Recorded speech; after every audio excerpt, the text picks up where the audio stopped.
ta platforma që kanë si target audiencë konsumatorin e vogël. Okay? Konsumatori i vogël për shembull që mund të investojë $100, $50. Ka disa platforma të tilla.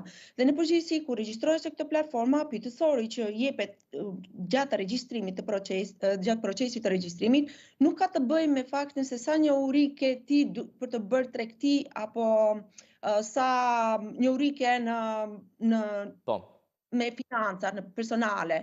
Në përgjithësi pyetësori ka pyetje të tilla si për shembull, jeni në një dieni që nëse juve investoni ose luani me $50 sot, këto konsiderohen lek të humbura, dhe konsumatori është vetëdijshëm që në momentin e parë që përfshihet te tregtimi, janë lekë që edhe mund të humbasin dhe nuk ka fitime të garantuara. Ky ka qenë gjithmonë pyetësor që është për investitorët me shuma të vogla.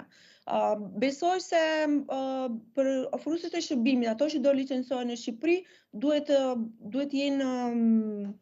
ta kenë ratifikuar ose implementuar këtë lloj pyetësori.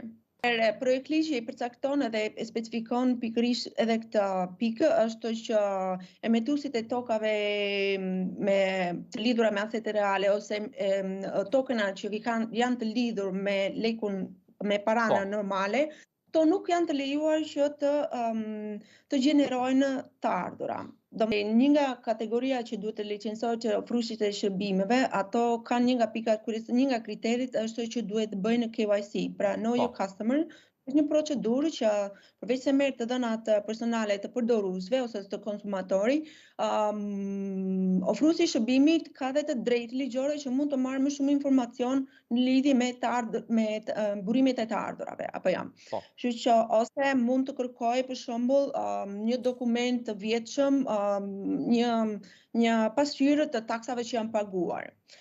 Dhe duke patur parasysh të lloj dokumentacioni që mund të kërkohet nga ofruesit e shërbimit, kjo ul edhe riskun për përdorimin e këtyre shërbimeve për qëllime jo të mira, përfshirë edhe pastrimin e parave.